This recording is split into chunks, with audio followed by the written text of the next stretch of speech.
तो factorisation meaning, factorisation का meaning ये होता है कि जैसे मान लो हम लोग अभी तक तुम लोग फैक्टराइजेशन तो सुने होगे या किए भी होगे, लेकिन प्राइम फैक्टराइजेशन बोल के किसी नंबर का, जैसे मान लो कि नंबर देते थे हम से 24 या 24, तो प्राइम फैक्टराइजेशन कैसे करते थे, ओनली प्राइम नंबर से हम लोग इसको क्या करते थे, ऐसे डिवाइड कर करके लिखते जाते थे, और फिर लास्ट में ऐसे लिखते थे कि 24 is equivalent to 2 times 2 times 2 times 3। ये हो गया prime factorization, this is prime factorization, this is not only factorization, this is prime factorization, means यहाँ पे जो फैक्टर्स होंगे वो सब प्राइम होंगे, ठीक है, तब उसको प्राइम फैक्टराइजेशन कहते हैं। See 2 is prime, 3 is prime, यहाँ पे only prime factors are obtain, ठीक है, so this is prime factorization, और ये नंबर्स में होता है प्राइम फैक्टराइजेशन, और ये हम लोग को पता है। तो जैसे फैक्टराइजेशन का मीनिंग क्या है वो पहले समझ, फैक्टराइजेशन का मीनिंग ये होता है कि किसी भी चीज़ को इस तरह से प्रोडक्ट के फॉर्म में एक्सप्रेस करना, ठीक है, किसी भी चीज़ को प्रोडक्ट के फॉर्म में एक्सप्रेस करना, दैट इज फैक्टराइजेशन। जैसे मान लो कि ऐसा कुछ टर्म है A square plus 2ab plus B square, suppose this is the term, so we all know what it is a plus b whole square, so can I write it in this, instead of writing a plus b whole square I can write in this way also, so see I have expressed this, यहाँ पे actually originally यहाँ पे जो मेरा expression था वो क्या था, ऐसा कुछ था जो कि प्लस माइनस के टर्म्स में लिखा हुआ है, ठीक है, प्लस माइनस के टर्म्स में लिखा हुआ है, लेकिन अल्टीमेटली हम इसको एक्सप्रेस कैसे कर दिए है, दो डिफरेंट टर्म्स को मल्टीप्लाई के फॉर्म में, देखो ये एक टर्म ये दूसरा टर्म और ये दोनों मल्टीप्लाई होने से सेम रिजल्ट आएगा, सो दिस इज फैक्टराइजेशन, जहां पे आप कोई भी चीज ऐसे बहुत सारे टर्म्स रहेंगे प्लस माइनस साइन से कनेक्टेड रहेंगे, उसको आप इस तरह से एक्सप्रेस करते हो कि वो दो तीन चार ऐसे टर्म्स के प्रोडक्ट के फॉर्म में एक्सप्रेस हो जाए, this is the concept of factorization, this is the meaning of factorization. और ये हम लोग क्यों सीखते हैं, बात आता है कि क्यों सीखते हैं, ठीक है, तो वाई पे भी हम लोग आते हैं, पहले ये समझ लो कि व्हाट इज फैक्टराइजेशन, तो ये आई होप फैक्टराइजेशन का कंसेप्ट क्लियर हो ही गया।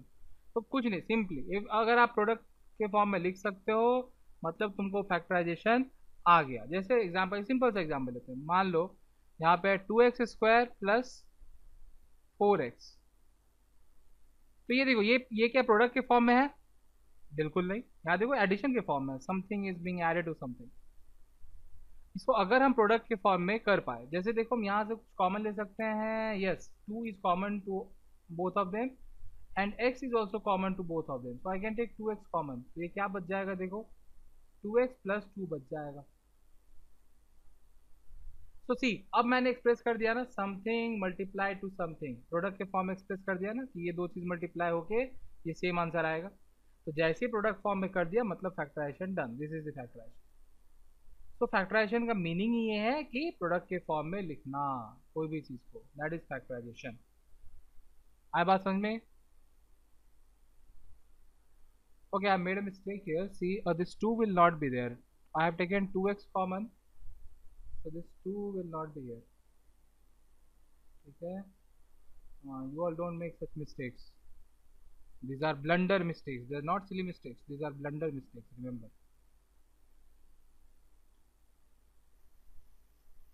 So see, why factorization? We are done with what wala part. See, what is factorization? Now the question is, why factorization? और इसीलिए तुम लोगों को पता चलेगा ना कि मैंने भी बताया ना कि बहुत इंपॉर्टेंट चीज़ है फैक्टराइजेशन, उसका इंपॉर्टेंस अभी पता चलेगा का इंपॉर्टेंस। जैसे देखो, suppose we have to solve this equation, say x/2 plus 3 equals to 5, something like this, we need to solve it, ठीक है, so we know how to solve it, how we can solve it, x/2 will be equals to 5 minus 3, this is 2, so x will be equals to 2 times 2, 4.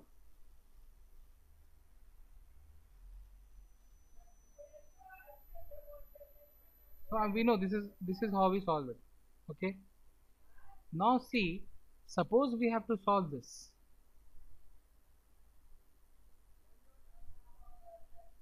X square minus 4 is equals to 0. We need to solve this equation. Now the thing is you can solve this also, you know how to solve it. कैसे करेंगे देखो, x square equals to 4, so x is equals to plus minus root over of 4. See, whenever x square is something, then always use plus minus, means plus minus 2. And why plus minus? Because see, हम लोग अगर 2 का square करें तो भी 4 आएगा, और minus 2 का स्क्वायर करें तो भी 4 आएगा। See, minus 2 times minus 2 is also 4, and 2 times 2 is also 4. So that's why plus minus. We have got two answers. So see, these two equations, this is power 1 equation, here the power of x was 1. We solved it, we know how to solve it. Linear equation कहते हैं इसको। ये देखो, ये quadratic था, power 2 है इसमें, ये भी हम लोग सॉल्व कर लिए, इसमें भी कोई दिक्कत नहीं है। ठीक है, देखो दिक्कत कहाँ आएगा। सी, दिक्कत आएगा यहाँ पे, अगर ऐसा कुछ है, suppose x square plus 5x minus 6 equals to 0। Now see how will you simplify it. अब कोई ऑप्शन नहीं बचता, देखो, क्योंकि यहाँ पे x एक जगह नहीं, दो जगह है, वो भी एक पावर 1 में भी है और एक पावर 2 में भी है। ठीक है, तो यहाँ पे काम आता है फैक्टराइजेशन का। अगर आप यहाँ फैक्टराइजेशन नहीं कर सकते हो तो इसको सॉल्व नहीं कर पाओगे। ठीक है, we will not be able to solve it, and that is why we need to learn factorization. Not only this square वाला, can be cubic also, can be power 4 also. तो जैसे ही पावर 1 से जैसे ही इंक्रीज हो गया ना, power 2 पे गया, 3 पे गया, then will be requiring factorization to solve equations, and will be getting such equations. ये तो क्वाड्रेटिक इक्वेशन चैप्टर पढ़ोगे, वहाँ पे ये है ही। और दूसरा चीज़ देखोगे कि ऐसे भी हम लोग जब कोई प्रॉब्लम सॉल्व कर रहे हैं, वर्ड प्रॉब्लम, देखेंगे कि वो अल्टीमेटली इस तरह से क्वाड्रेटिक में आ गया।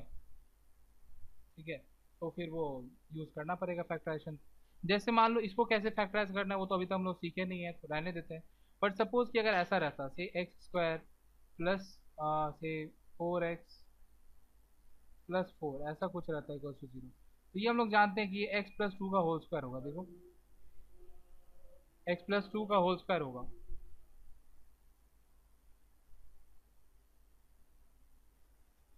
x प्लस 2 का होल स्क्वायर है, तो देखो क्या बोल सकते हैं इसको, आइदर तो तुम ऐसे भी लिख सकते हो कि डायरेक्टली प्लस माइनस 0। ठीक है, x प्लस 2 इक्वल्स टू, या हम लोग बेसिकली ऐसे बोल सकते हैं, देखो x plus 2 times x plus 2 is 0. Now see, since product of two numbers are 0, since product of two numbers नहीं मीन two terms are 0, मतलब वही बात कि a इंटू बी किए, ठीक है, और आंसर आया 0, तो इसका मतलब है कि आइदर a 0 है या फिर b 0 है, तभी आएगा 0। कभी भी अगर दो चीज का प्रोडक्ट 0 आ रहा है तो उसका मतलब है कि उन दोनों में से कोई एक 0 है। तुम बताओ मेरे को, कोई भी दो नंबर ऐसा बताओ जिसको मल्टीप्लाई करने से 0 आता हो पर वो दोनों 0 हो ही नहीं। थिंक ऑफ एनी नंबर कि दोनों में से एक भी 0 नहीं है, फिर भी मल्टीप्लाई करने से 0 आ रहा है, ऐसा एक भी नहीं मिलेगा।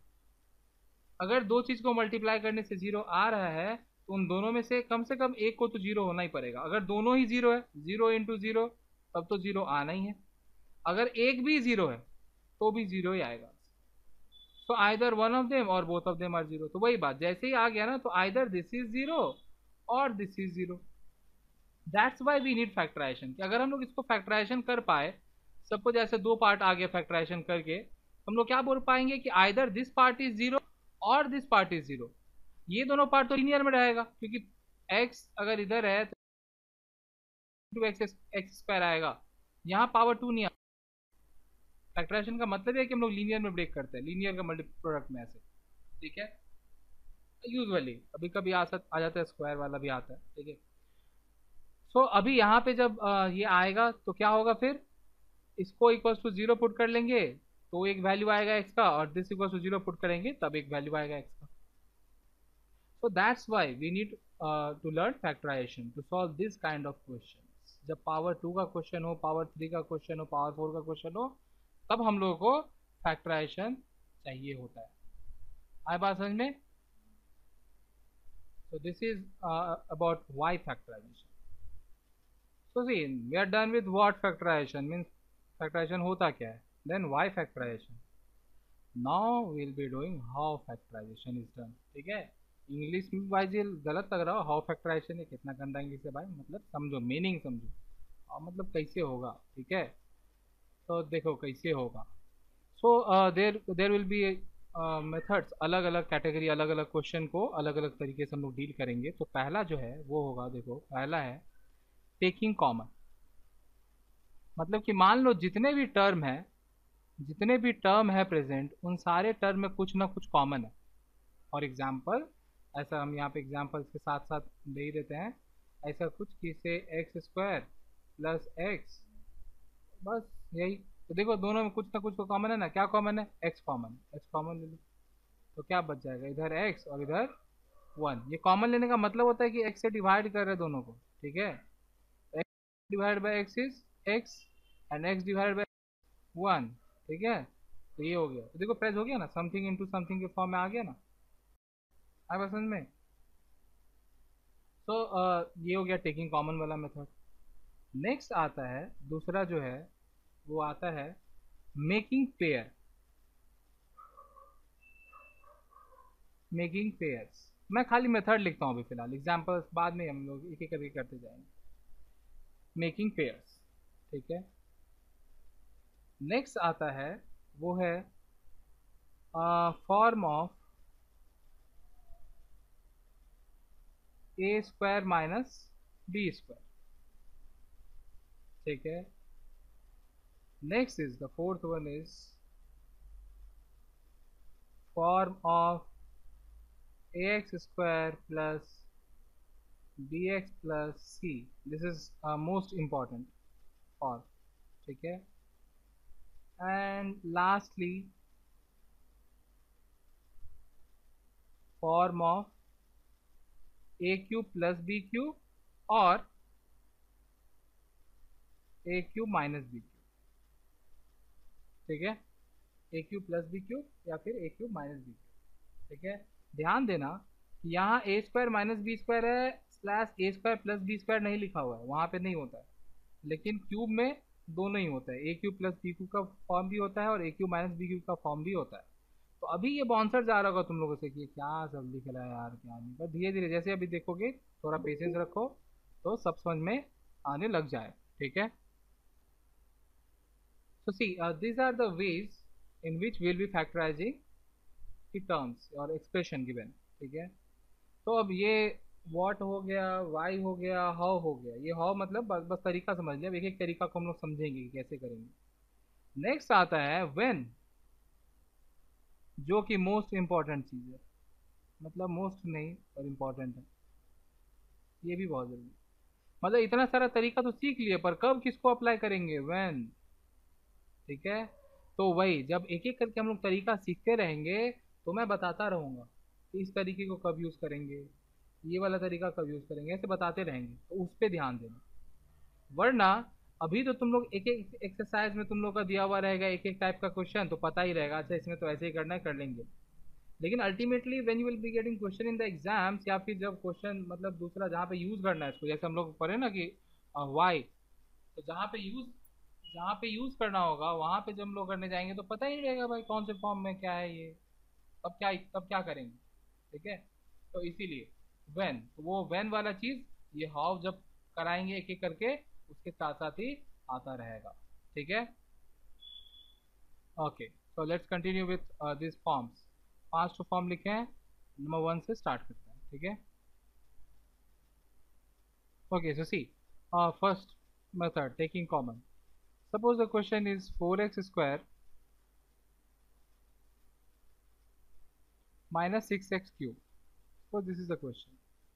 So first you need to think what is common. I mean maximum जो common होगा ना इन दोनों terms में, वो हम लोग common लेंगे। और ये taking common वाला तरीका कब यूज करेंगे, जब बाकी का तरीका एप्लीकेबल नहीं हो और सारे टर्म्स में कुछ ना कुछ कॉमन हो। सब टर्म में कुछ ना कुछ कॉमन है और बाकी तरीका एप्लीकेबल नहीं है। अब बोलोगे बाकी तरीका तो पता ही नहीं तो कैसे करेंगे, कोई बात नहीं, सीख जाएंगे ना वन बाय वन, ठीक है।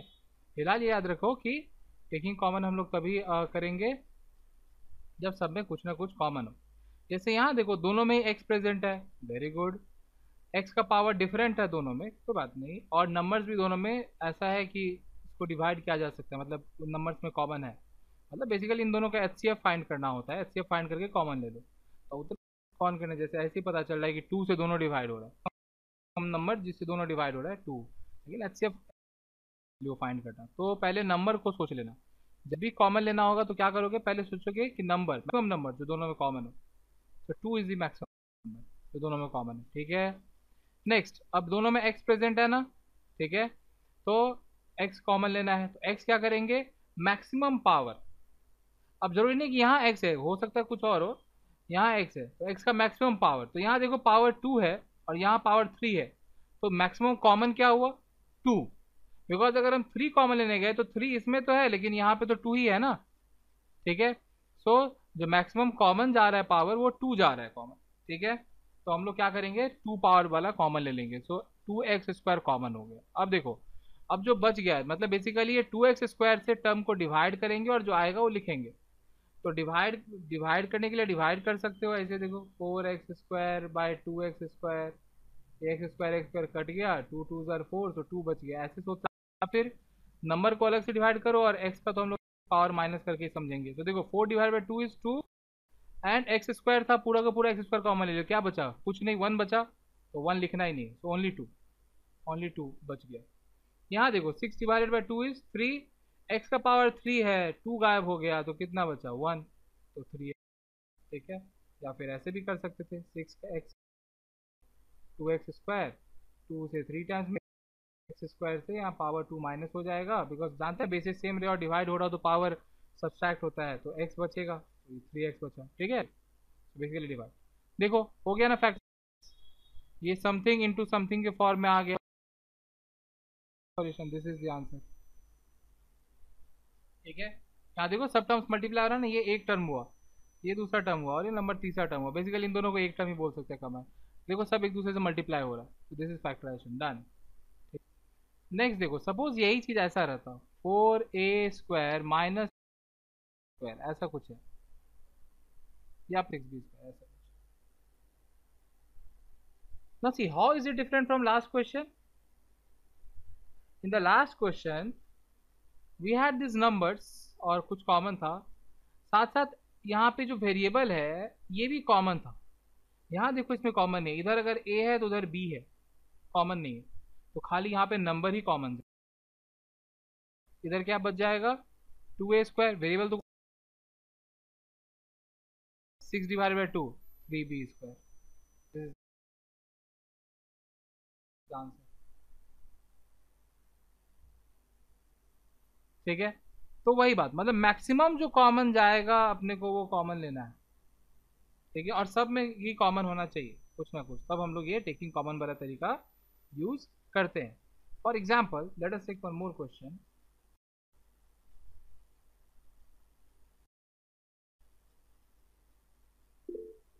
suppose this is the question, now see how many terms are there, कितना उसको एक टर्म काउंट करेंगे, ये एक टर्म हो गया, इन दोनों टर्म में कुछ कॉमन है, ये देखो ये दोनों मल्टीप्लाई हो रहा है तो एक टर्म ही काउंट होगा, ये ध्यान, नंबर ऑफ टर्म्स, तो इन दोनों टर्म में कुछ कॉमन है, हाँ क्या कॉमन है, entire p plus Q common है, ये पूरा का पूरा ब्रैकेट ही कॉमन इसमें भी है, मतलब ब्रैकेट इन द सेंस कि ब्रैकेट के अंदर का एलिमेंट खाली ब्रैकेट कॉमन है, अंदर में a प्लस बी है, इधर p प्लस क्यू है, तो कॉमन कुछ नहीं होगा। तो this p plus Q is common, तो हम लोग यहाँ पे p प्लस क्यू कॉमन ले लेंगे, क्या बच जाएगा, इधर इस तरफ बच गया x प्लस उस तरफ बच गया y, यही हो जाएगा आंसर, फैक्टराइजेशन हो गया, देखो आ गया ना, समथिंग इंटू समथिंग के फॉर्म में फैक्टराइजेशन हो गया, जैसे ही समथिंग इंटू समथिंग के फॉर्म आ गया मतलब फैक्टराइजेशन हो गया, याद रखो, ठीक है। सपोज द क्वेश्चन इज,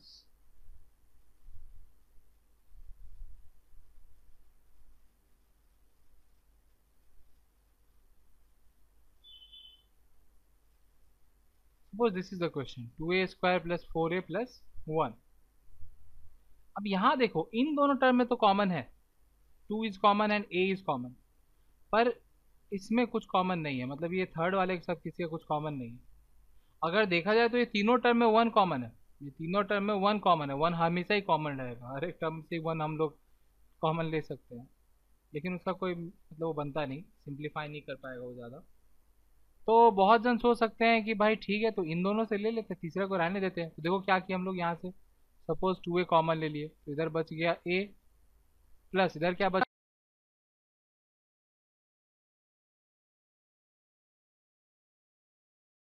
अब इसके आगे तो कुछ है नहीं कॉमन, तो क्या लगेगा,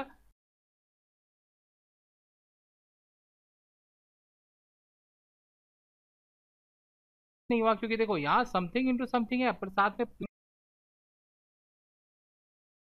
का मीनिंग ये होता है कि सब कुछ मल्टीप्लाई, कुछ नहीं होना चाहिए।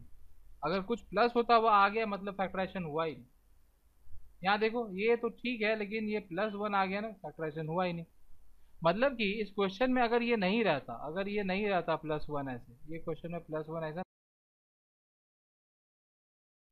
क्वेश्चन अगर रहता 2a² + 4a, तब उसकी यहाँ पे प्लस वन आ गया था, तो सॉल्यूशन सही नहीं है, क्योंकि ये फैक्टराइजेशन हुआ ही नहीं, प्रोडक्ट के फॉर्म में पूरा का पूरा चीज आया नहीं, कुछ ना कुछ यहाँ ऐड हो रहा है, दिस इज नॉट फैक्टराइजेशन। है बात समझ में? तो ये मिसकंसेप्शन मत लाना और इस तरह का गलती मत करना क्वेश्चन सॉल्व करने में, ठीक है?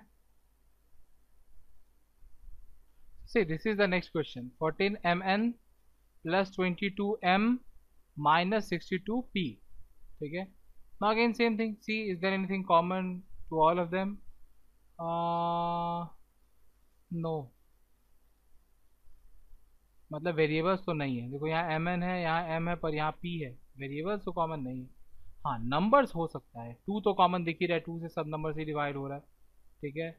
और 2 से ज़्यादा कुछ कॉमन है क्या? देखो, डोंट थिंक सो। ठीक है, तो क्या कॉमन ले लेंगे, 2 कॉमन ले लेंगे, तो क्या बच जाएगा, देखो इधर बचेगा 7mn प्लस इधर बचेगा 11m माइनस 31p। बस यही हो गया, कर नहीं सकते। देखो इससे ज़्यादा हम कॉमन ले ही नहीं सकते थे, और ये स्टिल फैक्टराइजेशन हुआ। Why? Because something into something के फॉर्म में हम लोग लेके आए, प्रोडक्ट के फॉर्म में लेके आए। ठीक है, यहाँ ऐसा नहीं आया कि दिस प्लस प्लस 4, ऐसा कुछ नहीं आया। ठीक है, ऐसा कुछ आया था तो वो फैक्टराइजेशन नहीं कहलाता। सो पूरा के पूरा से अगर कॉमन जा रहा हो तो हम लोग ये टेकिंग कॉमन वाला मेथड यूज करेंगे। ठीक है, let us take few more question. Okay, so see this is the question. 14 times a minus 3b cube minus 21 p times a minus 3b. So see, as we can see, a minus 3b is common in both of them.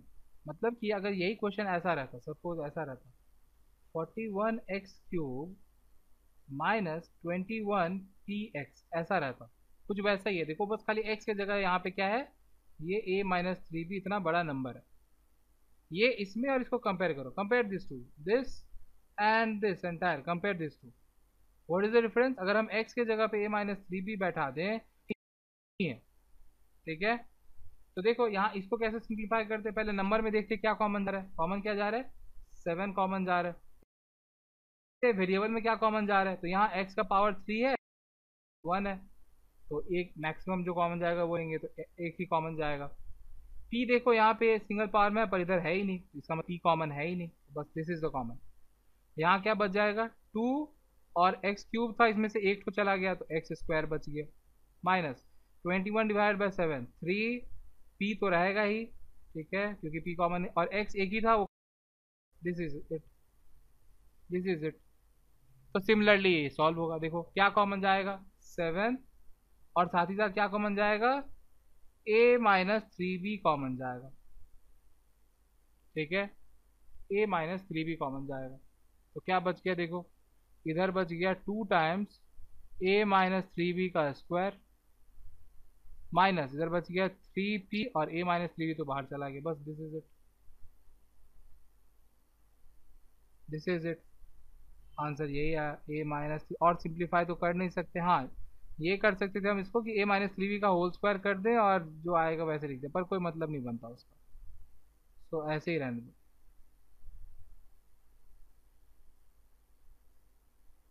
This is the answer. ठीक है, देखो ये दोनों चीज same है, ये और ये, बस खाली इसमें क्या हो गया, x की जगह पे अगर हम a-3 भी रिप्लेस कर दे तो इतना देखने में कितना खतरनाक लग रहा था, और एक्चुअली ये सिंपल ही था। ठीक है, तो डोंट गेट कंफ्यूज, अगर ऐसा जब ऐसा लेंथी क्वेश्चंस दिखे में क्या करना है, ऐसे जो कॉम्प्लेक्स टर्म्स रहेंगे ना, कॉम्प्लेक्स टर्म, इन सबको कोई छोटा वेरिएबल से रिप्लेस करके पहले, और देखना कि इसको कैसे हम सिंप्लीफाई कर सकते हैं। ठीक है, और उसके बाद तो करना। ठीक है, चलो कॉपी करो तुम। See this is the next question. Again here we have here three terms, एक टर्म ये हो गया, ये दूसरा टर्म और ये तीसरा टर्म। ठीक है, तीन टर्म, वही बात, तीनों में देखेंगे क्या कॉमन है, तो ये एक्स वाई जेड अलग अलग चीज़, यही तो कॉमन है ही नहीं, ब्रैकेट वाला चीज़ कॉमन हो सकता है। तो देखो अगर ब्रैकेट वाला देखें तो ये पहला वाला में मतलब इधर और इधर दोनों सेम है, see X square plus Y square minus Z square, इधर भी वही X square plus Y square minus Z square, पर बीच वाला में X square Y square Z square तो है पर सेम नहीं है। देखो यहाँ पे ये दोनों प्लस में है, एक्स स्क्वायर और वाई स्क्वायर वाला प्लस में और जेड स्क्वायर वाला माइनस में, लेकिन इसमें देखो एक्स स्क्वायर और वाई स्क्वायर वाला माइनस में है और जेड स्क्वायर वाला प्लस में, तो इसका मतलब इससे कुछ कॉमन जाएगा ही नहीं, ये तो सेम नहीं हुआ ना, 2 और -2 सेम तो नहीं होता ना, तो ये तो सेम नहीं हुआ, तो क्या मतलब कॉमन नहीं ले पाएंगे, सॉल्व नहीं हो पाएगा। एक्चुअली नहीं, देखो ऐसा नहीं है, इसको सॉल्व करेंगे, इसको थोड़ा सा और सिंप्लीफाई करना होगा, एक स्टेप इसमें सॉल्यूशन और बढ़ जाएगा। क्या, ध्यान से देखो, पहले हम लोग इसको इक्वल करेंगे, यहाँ पॉसिबल है इक्वल कर पाना, क्यों, क्योंकि देखो जो चीज़ इधर प्लस में है वो चीज़ इधर माइनस में है, और जो चीज़ इधर माइनस में है वो इधर प्लस में है। जब ऐसा सिनेरियो रहे तब हम लोग उसको इक्वल बना सकते हैं, लेकिन अगर ऐसा सिनेरियो नहीं रहता, सपोज ऐसा रहता कि minus x square plus Y square minus Z square, अगर ऐसा रहता, देखो यहाँ एक्स स्क्वायर प्लस में है, इधर भी, इधर माइनस में आ गया, इधर वाई स्क्वायर प्लस में सेम रह गया और जेड स्क्वायर माइनस में था सेम रह गया, तो दो चीज सेम रह गया और एक चीज खाली चेंज हुआ है, तब we can not make it equal. किया जा सकता है, they can not be made equal. लेकिन जब पूरा का पूरा ही साइन चेंज हो जाए, मतलब कि जो प्लस में था वो माइनस हो जाए और जो माइनस में था वो प्लस हो जाए, अगर ऐसा हो जाता है तब हम लोग उन दोनों को इक्वल बना सकते हैं। कैसे इक्वल बना सकते हैं, देखो क्या करेंगे, इन सबको एज चीज लिखेंगे, इन सब के साथ कोई छेड़खानी नहीं करेंगे। जो अनइक्वल है इसमें क्या करेंगे, टर्म्स तो इक्वल ही दिख रहा है, बस खाली साइन का लोचा है ना, take minus common from here, let us take minus sign common from this bracket. अगर हम इस ब्रैकेट से माइनस साइन कॉमन लेके बाहर निकाल लें तो प्लस माइनस बाहर में माइनस हो जाएगा। जब भी माइनस साइन ब्रैकेट से निकालोगे तो याद रखना बाहर का साइन चेंज हो जाएगा, प्लस था तो माइनस हो गया, अगर वही ये माइनस रहता तो ये प्लस हो जाता। ठीक है, तो बाहर का साइन चेंज हो गया। नेक्स्ट देखो अंदर में क्या चेंज आएगा, अंदर में क्या होगा, जब भी whenever you are taking minus common, change sign of each and every term. ये पूरा का पूरा ब्रैकेट से माइनस कॉमन लिया ना, तो सबका साइन चेंज कर दो, because minus divided by minus is plus and plus divided by minus is minus. ठीक है, तो ये एक्स स्क्वायर नेगेटिव था पॉजिटिव हो गया, वाई स्क्वायर नेगेटिव था पॉजिटिव हो गया, और जेड स्क्वायर पॉजिटिव था वो नेगेटिव हो गया। बाकी तीसरा टर्म तो इक्वल था ही, कोई इश्यू नहीं। देखो जस्ट एक मिडिल वाला टर्म कॉमन ले लिए, अब देखो सारा टर्म्स इक्वल बन गया, बन गया ब्रैकेट सब में सेम बन गया। अब जब इक्वल बन गया तो कॉमन ले ही सकते, में क्या करेंगे, इसको कॉमन ले लेंगे, x square Y square minus Z square, तीनों से वाले में क्या बचा, ये पूरा का पूरा ब्रैकेट अगर कॉमन चला गया तो क्या, दूसरे में क्या बचा माइनस, तीसरे में क्या बचा माइनस जेड। देखो ये फैक्टराइज समथिंग इनटू समथिंग के फॉर्म में आ गया ना, दिस, जैसे ही समथिंग इनटू समथिंग के फॉर्म में आ गया बस वही आंसर है, फैक्टराइजेशन डन। ठीक, तो इसमें भी कॉमन लेके टेकिंग कॉमन वाला एक कंसेप्ट यूज हुआ इसमें, बस खाली एक क्या था एक्स्ट्रा ऐड यहाँ कि हम लोग को इसको इक्वल बनाना पड़ा बाय टेकिंग साइन कॉमन। ठीक है, so this is the first method which is taking common, and we'll continue with other methods in the next session. Thank you.